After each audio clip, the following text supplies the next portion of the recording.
ठीक है, भिन्नात्मक त्रुटि और प्रतिशत त्रुटि उसमें निकाला गया था, और तीसरा था वर्ग माध्य मूल त्रुटि। ठीक है, ये तो हमने ये समझ लिया कि किसी भी फिजिकल क्वांटिटीज़ को अगर हम मेजरमेंट करते हैं तो उसमें होने वाली अनिश्चितता को कैसे हम रिप्रेजेंट करेंगे। ठीक है, जिसकी 3 विधियाँ आपको बताई गई।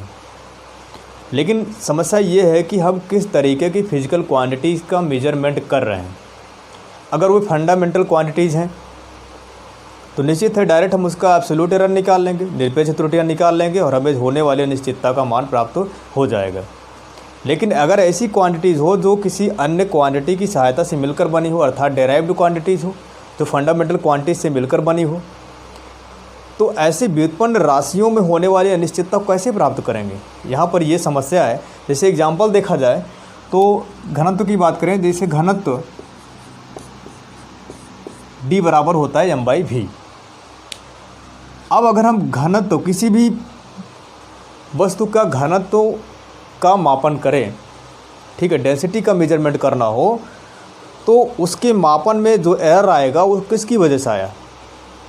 उसके 2 फैक्ट हो सकते हैं, 2 रीज़न हो सकते हैं। एक तो उसके मास में होने वाला डिफेक्ट हो सकता है, उसमें जो मास का अनिश्चितता आएगी वो हो सकता है। दूसरा, उसके वॉल्यूम के कारण भी अनिश्चितता हो सकती है। ठीक है, तो ऐसी स्थिति में जबकि फिजिकल क्वांटिटीज़ हमारी फंडामेंटल क्वांटिटी नहीं है, तब उन राशियों में होने वाले एरर्स को हम कैसे प्राप्त करेंगे। उसके लिए एक सिस्टम हमारे पास ये है, त्रुटियों का संयोजन। जो भी एरर डेराइव्ड क्वांटिटीज में प्राप्त हो रहा है उसके लिए हम उन क्वांटिटीज़ में होने वाले एरर्स को जोड़ देंगे। क्योंकि त्रुटियां जो हमारे अनिश्चितताएँ प्राप्त हो रही वो नेगेटिव है कि पॉजिटिव हैं, वो उनके साइन पे डिपेंड करेगा। और जितनी भी त्रुटि होगी उन सबको जोड़ने पर ही हमें उसकी रियल वैल्यू प्राप्त होती है। हमेशा एरर्स को, जो अनिश्चितताएँ प्राप्त होंगी उसकी रियल वैल्यू प्राप्त करने के लिए हमें जोड़ना ही पड़ेगा, उसमें घटाना नहीं है। ठीक है, तो ध्यान रखेंगे कहीं भी, चाहे वो योग का संकलन हो या कुछ भी हो, अंतर हो, उन सभी में हमेशा एरर्स को जोड़ना ही पड़ता है, घटाने की बात नहीं आती। तो इस तरीके से देखा जाए, अगर डेंसिटी को मापन करें तो इसके मास में भी अनिश्चितता हो सकती है और इसके वॉल्यूम में भी अनिश्चितता हो सकती है। तो ऐसी स्थितियों में क्या करते हैं, इसकी वास्तविक मान को प्राप्त करने के लिए इसके द्रव्यमान में होने वाली अनिश्चितता और इसके वॉल्यूम में होने वाली अनिश्चितता को हम पता करते हैं। उसके बाद दोनों को जोड़ दिया जाता है, फिर वास्तविक एरर कितनी है, टोटल एरर कितनी आई है, वो हमें प्राप्त हो जाएगा और फिर हम उसके वास्तविक मान को प्राप्त कर सकते हैं। तो देखा जाए इसमें किस तरीके से कंडीशंस बन सकते हैं, जिसमें आपका पहला कंडीशन है योग या संकलन में होने वाली त्रुटि। योग या संकलन में त्रुटि, इसको समझें।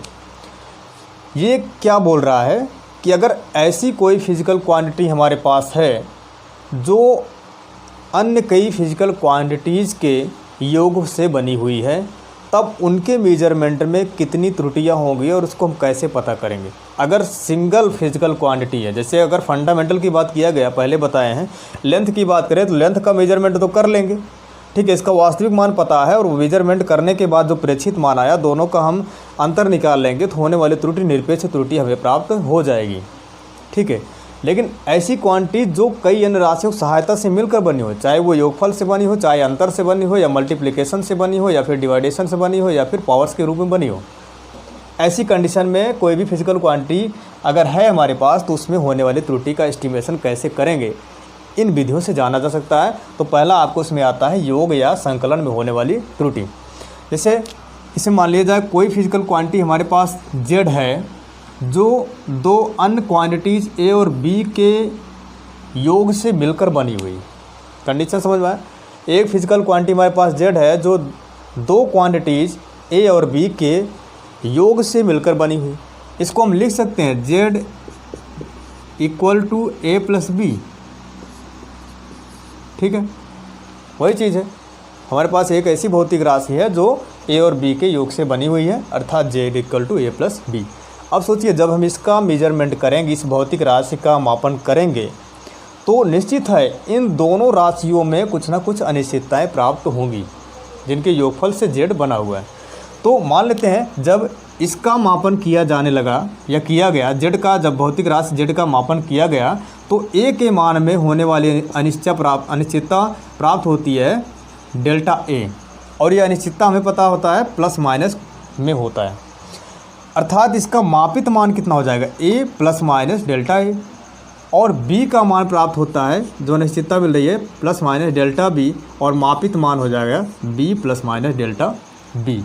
ठीक है, अगर इनके मान में इस तरीके का डिफरेंस अंतर मिल रहा है, अनिश्चितता मिल रही है, तो z के मान में भी अंतर रहा होगा, उसे मिलना चाहिए टोटल मान। जब इनके अंतर को जोड़ेंगे तभी इसका z मान मिलेगा। तो इसमें यदि z में होने वाली निरपेक्ष त्रुटि का मान प्लस माइनस डेल्टा z है, तो z का जो बाद का मान होगा, वास्तविक मान, वो हो जाएगा z plus minus delta z।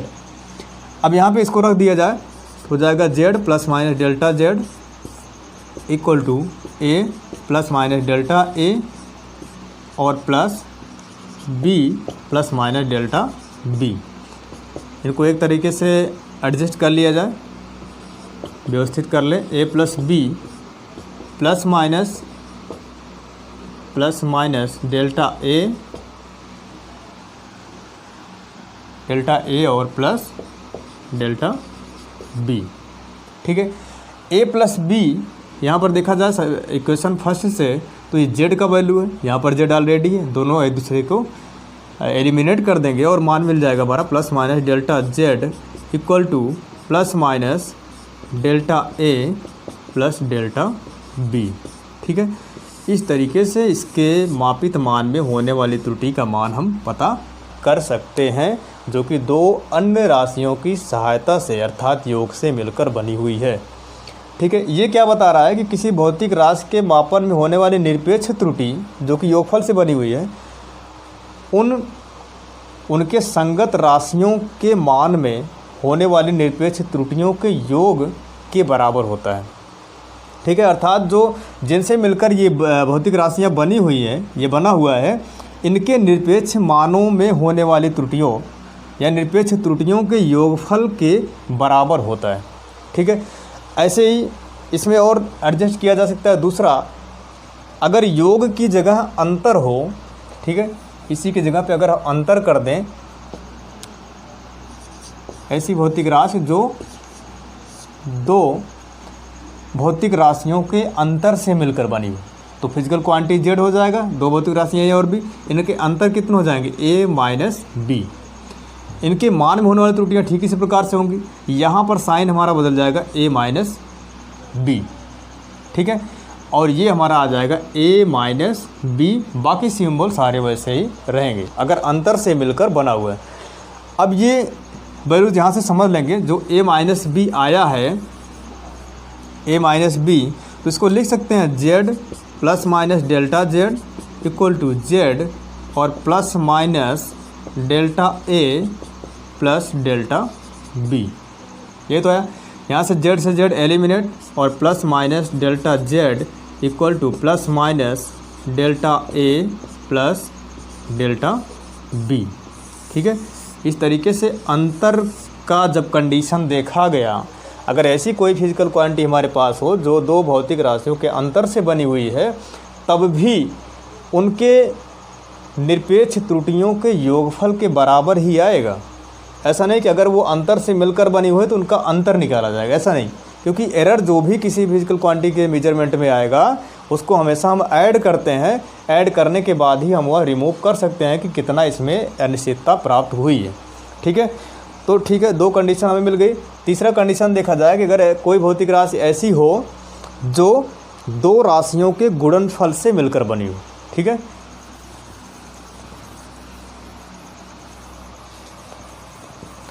तो तीसरा कंडीशन बनता है, इसको हम कह सकते हैं गुणन में त्रुटि।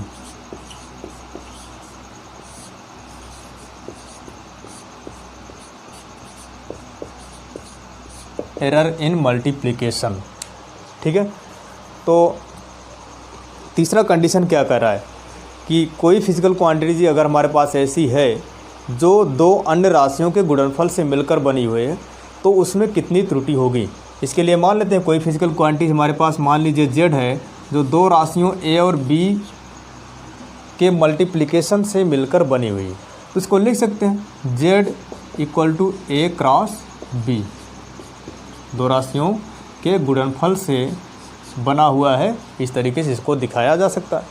ठीक है, अब जब इस भौतिक राशि का हम मापन करेंगे, ठीक है, तो भौतिक राशि A और B दोनों के प्रेक्षित मान हमको अलग अलग प्राप्त होंगे और इन प्रेक्षित मानों के जो अनिश्चितताएं प्राप्त होगी उसके आधार पर ही हम Z के मान में होने वाली एरर का पता लगा सकते हैं।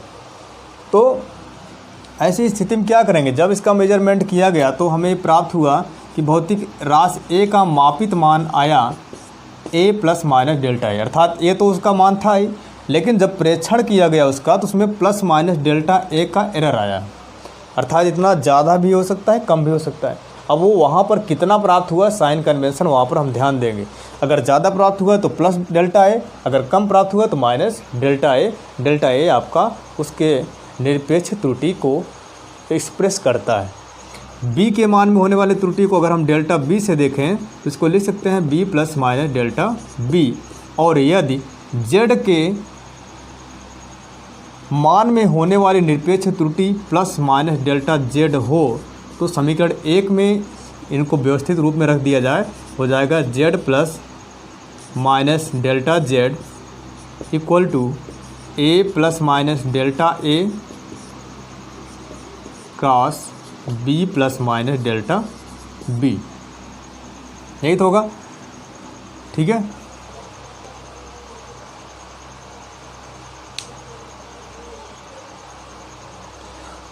अब इन फिजिकल क्वांटिटीज़ को हम मल्टीप्लाई कर दें।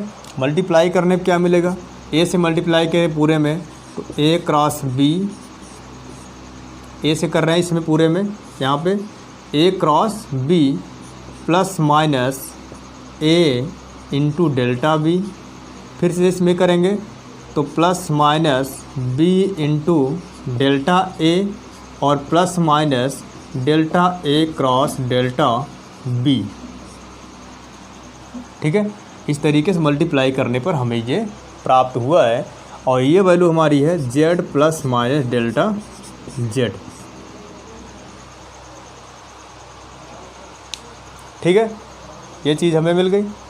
z से z एलिमिनेट हो जाएगा, हमारी जो वैल्यू मिलेगी वो हो जाएगा plus minus delta z equal to plus minus a into delta b plus minus b into delta a plus minus delta a cross delta b।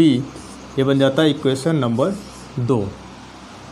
ठीक है, हम क्या कर रहे हैं, गुणन में होने वाले त्रुटि का एनालिसिस कर रहे हैं कि अगर फिजिकल क्वांटिटी हमारे दो भौतिक राशियों से गुणन से मिलकर बनी हुई है तो कितनी वैल्यू हमारी ये प्राप्त होगी। ठीक है, इसमें क्या करें कि इन दोनों पक्षों को a b से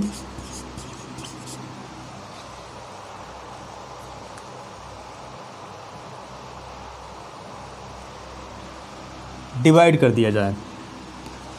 ठीक है, इस समीकरण के दोनों पक्षों को a इंटू बी से भाग दिया जाए या डिवाइड कर दिया जाए, तो भाग देने पर क्या होगा, ये हो जाएगा plus minus delta z by A B बराबर plus minus a into delta b upon A B plus minus b into delta a upon A B plus minus delta a by delta a cross delta b cross delta b upon A B, ये मिलता है। ठीक है, अब यहाँ से देखा जाए a इंटू बी का मान समीकरण 1 से z होगा तो इसको लिख सकते हैं plus minus delta z by z बराबर प्लस माइनस डेल्टा a से a कैंसिल हो जाएगा, यहाँ से बचेगा क्या b, delta b upon b plus minus delta A upon A plus minus delta a cross delta b upon a b. ठीक है, ये वैल्यू हमें मिलती है। यहाँ से देखा जाए डेल्टा ए बाई ए, यहाँ से फिजिकल क्वांटिटी ए में होने वाला जो रिलेटिव या आपेक्षिक त्रुटि है डेल्टा ए बाई ए और डेल्टा बी बाई बी, इन दोनों का, ये दोनों ही बहुत ही सूक्ष्म क्वांटिटीज़ है और जब इन दोनों का मल्टीप्लाई किया जाएगा डेल्टा ए बाई ए और डेल्टा बी बाई बी का, तो वो और ज़्यादा सूक्ष्म हो जाएंगे, इसलिए उनकी वैल्यू को छोड़ दिया जाता है। इसको समझने की छोटा सा एग्जांपल लें। अगर किसी भौतिक राशि का मापित मान मान लीजिए 0.1, मापित मान में इनका निरपेक्ष त्रुटि 0.1 आ रहा है। ठीक है, किसी भी फिजिकल क्वांटिटी का यदि मापित मान निरपेक्ष त्रुटि आ रहा है 0.1 और दूसरे का भी उतना ही है 0.1, ठीक है, या 0.01, कुछ भी कर सकते हैं। जब इनका मल्टीप्लिकेशन करेंगे तो हो जाएगा 0.01, अर्थात ये अभी और ज़्यादा छोटे हो गए, अत्यंत सूक्ष्म हो गए, इनका मान और ज़्यादा कम हो गया। इसलिए इन टर्म्स को जो है निगलेक्ट कर दिया जाता है, छोड़ दिया जाता है और हमारी वैल्यू जो बचती है सिर्फ इतना ही बचेगी। इसको लिखा जाए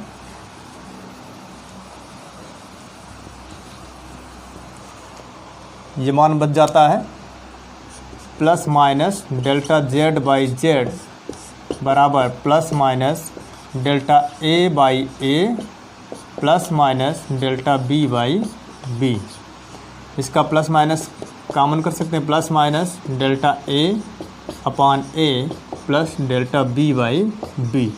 यही वैल्यू जो आपकी आई है ये इस भौतिक राशि जो दो फिजिकल क्वांटिटीज़ के मल्टीप्लिकेशन से बनी हुई है उसमें होने वाली अधिकतम संभावित अधिकतम भिन्नात्मक त्रुटि या अपेक्षित त्रुटि का मान होता है। अगर हम इसे 100 से मल्टीप्लाई कर दें दोनों पक्षों में तो इसका प्रतिशत त्रुटि भी निकाला जा सकता है। तो हो जाएगा plus minus delta Z by z multiplied by 100 equal to plus minus delta A by A plus delta B by b multiplied by 100।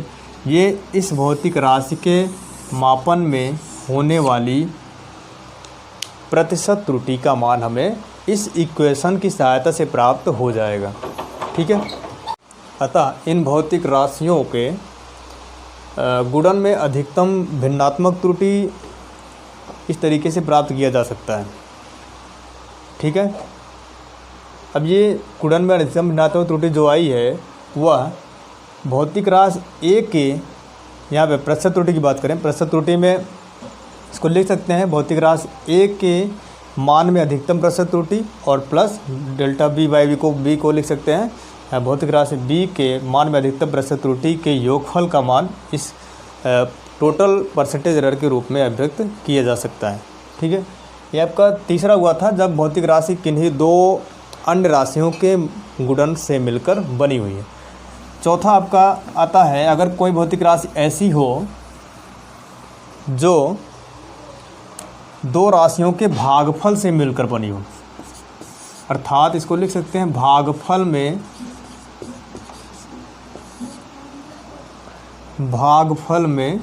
त्रुटि, भागफल में त्रुटि या एरर इन डिवाइडिंग कोएफिशिएंट लिख सकते हैं। तो मान लिया जाए कि अगर कोई भौतिक राशि हमारे पास है z जो दो अन्य भौतिक राशियों a और b के भागफल से मिलकर बनी हुई है, तो इसको लिखा जा सकता है z equal to a by b. ठीक है, अब z के मान में होने वाली त्रुटि कितनी होगी जबकि यह दो भौतिक राशियों के भागफल से मिलकर बनी हुई है, कोएफिशिएंट के रूप में लिखा गया, अर्थात ये डेराइव्ड क्वांटिटी है। डेराइव्ड क्वांटिटी में हमने बताया पहले ही, अगर वो फंडामेंटल क्वांटिटी है तो उसमें निरपेक्ष त्रुटि मिलेगा, डेराइव्ड क्वांटिटी है तो उसमें आपेक्षिक त्रुटि या भिन्नात्मक त्रुटि मिलेगी। उसके बाद जैसे उसमें अगर डेविएशन होता है तो हम वर्ग माध्य मूल त्रुटि निकालेंगे, अन्यथा की स्थिति में परसेंटेज एरर निकालने का ज़्यादा हमें पूछा जाता है। तो यहाँ पे देखा जाए कि जेड के मान में कितनी त्रुटि होगी। इसके लिए क्या करते हैं, जब भौतिक राशि जेड को या जो भी भौतिक राशि हमें ली गई है जब उसका मेजरमेंट करेंगे तो उसमें उसके इस ए और बी दोनों भौतिक राशियाँ जिससे मिलकर बनी हो उसमें त्रुटियाँ होगी। उन त्रुटियों को अगर डेल्टा ए और डेल्टा बी के रूप में दिखाया जाए तो ए और बी के जो मापित मान प्राप्त होंगे वो हो जाएंगे a plus minus delta a और b plus minus delta b. ये तो होगा। यदि भौतिक राशि z के मापन में होने वाली निरपेक्ष त्रुटि प्लस माइनस डेल्टा z हो तो समीकरण 1 को इस तरीके से लिखा जा सकता है z plus minus delta z equal to a plus minus delta a upon b plus minus delta b। ठीक है, लिख सकते हैं। इसी को आगे थोड़ा सा व्यवस्थित किया जाए, यहाँ से a कॉमन कर लें, a हो जाएगा 1 plus minus delta a by a और ये हो जाएगा b, यहाँ से नीचे से कॉमन कर लिया जाए तो हो जाएगा 1 plus minus delta b upon b। ठीक है, a बाई b को क्या लिखा है यहाँ पर, समीकरण 1 से z लिखा है तो हो जाएगा z into 1 plus minus delta a upon a और बटे में z यहाँ पे कर दिया जाए z और 1 plus minus delta b upon b। इन सभी में पावर 1 है। अगर इस पक्ष को हम जो इसका हर को अगर हम ऊपर ले जाएं तो इसका पावर जो यहाँ पर 1 है पावर -1 में चेंज हो जाएगा तो हो जाएगा z plus minus delta z equal to z 1 plus minus delta a upon a into 1 plus minus delta b upon b का पावर -1, यहाँ पावर 1 है। ठीक है, 1 वाले के तो ठीक है, कोई समस्या नहीं होगी, लेकिन इसका जब बायनॉमियल एक्सपेंशन करेंगे, बायनॉमियल एक्सपेंशन करते हैं द्विपद प्रमेय से, इसकी फार्मूला होता है 1 प्लस एक्स की power n equal to 1 plus n x plus n into n minus 1 upon factorial 2 का एक्स स्क्वायर प्लस समथिंग करके इस तरीके से फार्मूला बनता है। यहाँ पर जब इसका एक्सपेंशन किया जाएगा 1 प्लस डेल्टा बी अपान बी का पावर -1 तो हो जाएगा 1 प्लस एन एक्स है, एन की मान कितना है -1 है, यहाँ पे मल्टीप्लाई किया जाए, यहाँ पे प्लस माइनस दोनों होगा, प्लस माइनस जब यहाँ पे मल्टीप्लाई करेंगे तो हो जाएगा 1।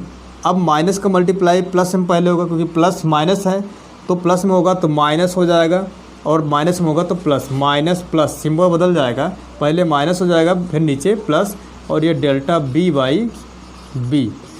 अब इसके मान को अब इसमें पावर इसका 1 हो गया। ठीक है, -1 की जगह +1 हो गया तो इसको दिखाने से कोई फ़ायदा नहीं है, इसको दिखाया नहीं जाता है, ये -1 होगा। अब इसमें इसकी वैल्यू को यहाँ पर इसको हम समीकरण नंबर 2 अगर दे दें, समीकरण 2 में रख दिया जाए तो ये हो जाएगा, यहाँ से z हम कॉमन कर सकते हैं, z 1 plus minus delta z upon z equal to z into 1 plus minus delta a upon a into 1 minus plus delta b upon b। ठीक है, ये समीकरण हमें प्राप्त होता है। z से z यहाँ पर कैंसिल हो जाएगा। ठीक है, और आगे इसको सॉल्व किया जाए, कितना वैल्यू आने वाला है उसको देखा जाए कि हमें इसका मान कितना प्राप्त होगा, जबकि कोई भी फिजिकल क्वांटिटी दो अन्य राशियों के भागफल से बनी हुई है। z से z कैंसिल हो जाएगा तो मिलेगा 1 plus minus delta z upon z equal to, अब इसका यहाँ पे मल्टीप्लाई कर दिया जाए तो 1 का सबसे पहले 1 का हम पूरे के पूरे समीकरण में मल्टीप्लाई करें, 1 से 1 में 1 फिर plus minus delta a upon a। ठीक है, अब इस पूरे पक्ष का इससे करें तो ये हो जाएगा माइनस प्लस, इसका करेंगे 1 से तो हो जाएगा minus plus delta b upon b, और फिर इसी पक्ष का इससे करेंगे तो हो जाएगा minus plus delta a upon a into delta b upon b। ठीक है, ये समीकरण हमें मिलता है। अब यहाँ पर देखा जाए जो भौतिक राशियाँ a और b हैं जिससे मिलकर z बना हुआ है, इनके आपेक्षिक त्रुटियाँ ये जो मिली हैं बहुत ही सूक्ष्म है, इनके मल्टीप्लिकेशन भी और सूक्ष्म हो जाएंगे, अत्यंत सूक्ष्म हो जाएंगे, तो इसलिए इनको हम छोड़ देते हैं। ये उपेक्षणीय वैल्यू हैं तो इस टर्म को छोड़ दिया जाता है। बचता है हमारे पास ये 1 से 1 कैंसिल हो जाएगा, तो बचेगा plus minus delta Z by z equal to plus minus common कर लें हम तो हो जाएगा delta A by A plus delta B by b. इस तरीके से कोई भी ऐसी फिजिकल क्वांटिटी जो दो अन्य राशियों की भागफल से मिलकर बनी हुई है, उसके मान में होने वाली अधिकतम संभावित त्रुटि उन राशियों के आपेक्षिक त्रुटियों या भिन्नात्मक त्रुटियों के योग के बराबर होती है। तो इसको लिख सकते हैं डेल्टा जेड बाई जेड का मैक्सिमम अर्थात अधिकतम संभावित त्रुटि, संभावित अधिकतम त्रुटि जो होगी उनके आपेक्षिक त्रुटियों या भिन्नात्मक त्रुटियों के योग के बराबर होती है। इस तरीके से हम इसकी वैल्यू को प्राप्त कर सकते हैं। इसके मान को हम परसेंटेज एरर के रूप में भी लिख सकते हैं। 100 से मल्टीप्लाई कर दिया जाए तो हो जाएगा delta z upon z plus minus में मल्टीप्लाइड बाई 100, ये हो जाएगा equal to plus minus delta A by a multiplied by 100 और plus delta B by b multiplied by 100।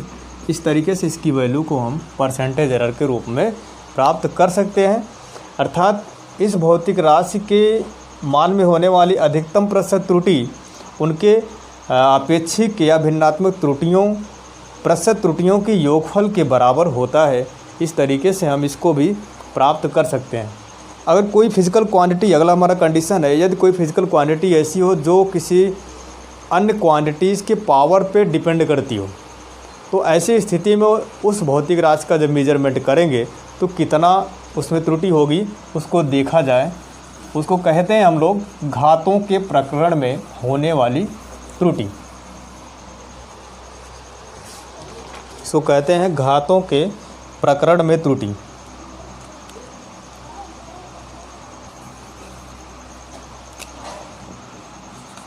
घातों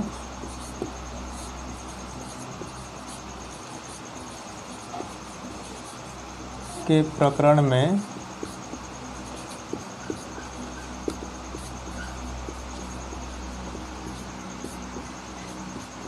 होने वाली त्रुटि या घातों के प्रकरण में त्रुटि भी कह सकते हैं। तो ये कंडीशन तब आएगी जब कोई भौतिक राशि हमारी किसी अन्य राशि के पावर पर डिपेंड करती हो। तो यहाँ पर मान लें अगर हम कि हमारे पास कोई भौतिक राशि z है जो अन्य फिजिकल क्वांटिटी a के n पावर पर डिपेंड करती है, तो लिखा जा सकता है z इक्वल टू a की पावर n। ठीक है, इसको लिख सकते हैं समीकरण नंबर 1। जब इस फिजिकल क्वांटिटी का मेजरमेंट किया गया तो वह चूँकि a पर डिपेंड करता है, तो a के मापित मान कितने होंगे, उसमें होने वाली एरर कितना होगा, उस पर भी ये निर्भर करेगा। यदि भौतिक राशि z के मापन में इस फिजिकल क्वांटिटी a का मापित मान a plus minus delta a हो, ठीक है, और z का जो निरपेक्ष त्रुटि है उसका मान प्लस माइनस डेल्टा z हो, तो इसमें लिखा जा सकता है z plus minus delta z equal to a plus minus delta a की पावर n। अर्थात जो इसका मापित मान आया a पर निर्भर करता है, लेकिन जब इसका मेजरमेंट किया गया तो a का मापित मान प्लस माइनस डेल्टा a के रूप में अनिश्चितता उसकी मिली। इस अनिश्चितता को जोड़कर इसका वास्तविक मान मिल गया a plus minus delta a। ठीक है, अब देखिए अब इसमें कितनी त्रुटियां हुई है उसका हम कैसे काउंट करेंगे उसको देखना है। यहाँ से a कॉमन कर लिया जाए तो लिख सकते हैं a कॉमन करेंगे तो पावर भी कॉमन में आएगी, पावर n, ये हो जाएगा 1 plus minus delta a by a की पावर n, ये तो आएगा। ठीक है, इसको लिख सकते हैं समीकरण नंबर 2। ठीक है, अब देखिए यहाँ पर ये जो हमारा ये संबंध मिला है 1 plus minus delta a by a की पावर n, इसको हम बायनॉमियल एक्सपेंशन से एक्सपेंड कर सकते हैं। उसका फार्मूला आपको बताया गया है, होता है 1 प्लस एक्स की power n equal to 1 plus n x plus n into n minus 1 upon factorial 2 x square something करके आगे चढ़े जाएंगे। ठीक है, तो इसमें जब इसका एक्सपेंशन करेंगे तो होगा 1 plus minus N into delta A by a. Formula पता ही है, 1 प्लस एक्स की power n equal to 1 plus n into x, ये n है, n into x plus n into n minus 1 upon factorial 2 x square something. हमें दो ही terms लेना है, उसके बाद की वैल्यू जो है अत्यंत सूक्ष्म हो जाती है, इसलिए उसको छोड़ दिया जाता है। तो 1 प्लस एन इंटू एक्स, वही फार्मूला। अब इसको यहाँ पर रख दिया जाए और यहाँ से z कॉमन कर लें। समीकरण नंबर 2 से जो z कॉमन करेंगे 1 plus minus delta z by z equal to a की पावर n, इसका मान यहाँ से रख देंगे तो z ही होता है, यहाँ पे z रख दिया जाए और ये हो जाएगा 1 plus minus N into delta A by A, ये वैल्यू मिलती है। z से z कैंसिल कर देंगे तो हो जाएगा 1 plus minus delta z upon Z equal to 1 plus minus delta A by A. यहाँ से 1 से 1 कैंसिल होगा, ये मिल जाएगा plus minus delta z upon Z equal to n into plus minus n into delta A upon A. ये हमारा समीकरण मिल जाता है जब कोई भी भौतिक राशि किसी अन्य राशि के पावर्स पर डिपेंड करती है।